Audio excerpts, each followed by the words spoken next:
about a simple arrest here. This is about murder for hire and is tied directly to the murder of his close friend King Von. This isn't just another headline. It's a story of revenge, loyalty, and an alleged plot that reaches from Chicago to Los Angeles. Let's break down the details of how Durk's past might have finally caught up with him and what this could mean for his future. The other day, Lil Durk was arrested in Florida on charges linked to a murder for hire plot, a serious accusation that's bringing a whole new level of attention to his life and career. According to federal prosecutors, Durk and 5 others tied to his Only the Family OTF collective were part of a plan to take revenge against Quando Rondo's camp for the murder of King Von, Durk's close friend and collaborator, back in November 2020. Authorities allege that this entire plot began when members of OTF wanted to seek retaliation for Von's death. The story of revenge didn't just stay in Chicago though. Prosecutors claimed that in August 2022, members from Lil Durk's crew traveled to Los Angeles on the behalf of Durk himself, and they had one goal in mind: to go to LA and take out Quando Rondo. However, this act of violence instead led to the death of Quando Rondo's cousin, Lil Pab, as the group allegedly carried out what they saw as retribution for Von's murder. On August 19, 2022, Quando Rondo and his cousin Lil Pab were in Los Angeles, making their way through the city, reportedly attending some business-related matters and spending time with close associates. Quando, known for his connections and tense history with Lil Durk's camp due to the tragic conflict that surrounded King Von's death, was cautious yet calm as they navigated through the city that day. By the time the sun started setting, they pulled into a gas station near the Beverly Center, just a quick stop to refuel before moving on. Unbeknownst to them, another vehicle had been tracking their movements, strategically following them through Los Angeles. By the time Quando and Lil Pab pulled into the gas station, the second vehicle was closing in, and everything was set for the ambush. As they parked, that white sedan that had been following them pulled in close, creeping up just enough for its passengers to get a clear line of sight, and in an instant, the calmness of that sunny afternoon was shattered.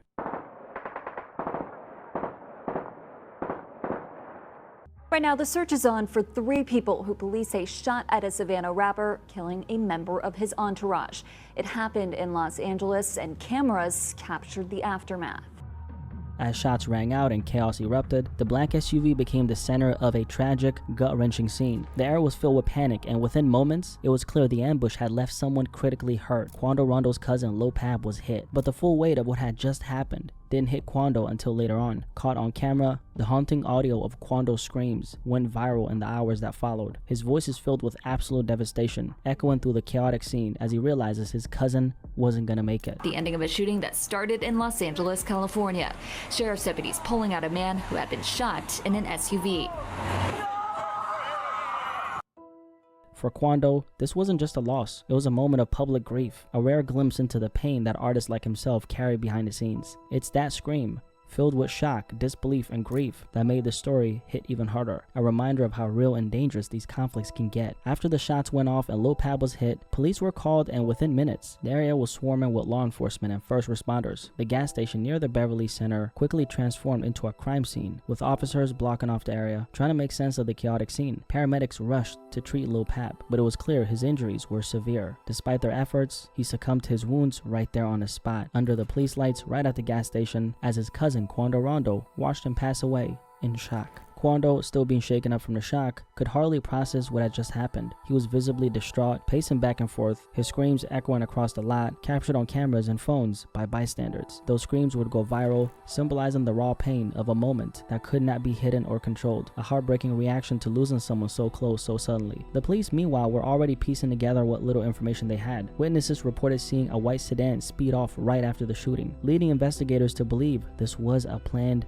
targeted hit. This wasn't some random act of violence. It had all the signs of a calculated attack. The tragic moment left the hip-hop community stunned and mourning yet another loss in an ongoing cycle of violence. But that night was only the beginning. Law enforcement would dig deeper into the case, linking it to a broader network of rivalries and conflicts. And now with the federal indictment connecting Lil Pab's death to an alleged murder for hire plot involving Lil Durk's OTF crew, this tragic story has taken on even darker layers. According to prosecutors, Lil Durk is the man behind what they're calling a calculated murder for hire plot, allegedly orchestrated as revenge for the death of his close friend, King Von. They claim that Lil Durk, along with several members of his OTF collective, conspired to take down Quando Rondo or someone close to him as payback for Von's tragic loss in 2020. This isn't just a simple feud. They're painting it as an organized, deliberate plan fueled by loyalty, revenge, and a desire to avenge Von's legacy. Prosecutors allege that Durk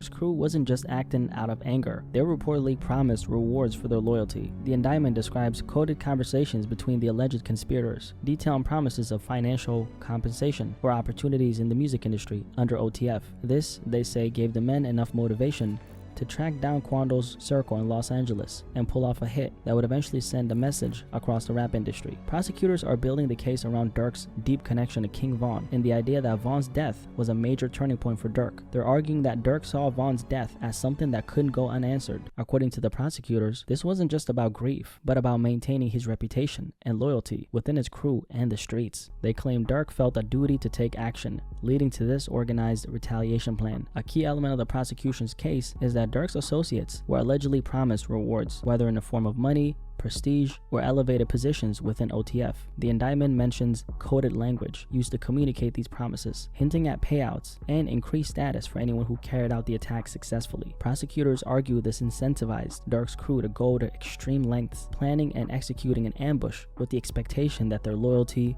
would eventually pay off. The prosecution alleges that the attack wasn't spontaneous. It was a result of deliberate planning. Members of OTF are accused of traveling from Chicago to Los Angeles with a mission, which was following Quando Rondo's movements and waiting for the right moment to strike. The hit itself, they claim, was executed in a way that aligns with a classic murder-for-hire operation, with members tracking Rondo's SUV, waiting for him and his crew to be in a vulnerable position before launching the attack. Court documents reveal that after the incident, the OTF members stopped at an In-N-Out where they discussed payments with one of the top OTF associates before heading back to San Diego to catch flights back home. Records show that there was a payment exchange that happened as a reward for the murder. Now, the most important part in all this is that they're saying that Lil Durk is the mastermind behind everything. He was the one who provided funds for flights, ensuring his associates could travel from Chicago to Los Angeles, and according to court documents, Durk allegedly arranged for OTF members to make this trip. So they were operating based on what he told them to do as the head honcho. Durk's top associate, Keon Grant, reportedly coordinated logistics on the ground, but Durk is said to have provided the financial resources and guidance needed for the ambush. Keon Grant arranged hotel accommodations, bought ski masks to conceal identities, and obtained 2 luxury sedans for the group. Court documents indicate that Grant was also the one who supplied firearms, including one reportedly converted into a fully automatic weapon, all of which prosecutors argue was facilitated under Durk's orders. I think you probably at this point understand why this is so bad for Durk. These aren't just accusations of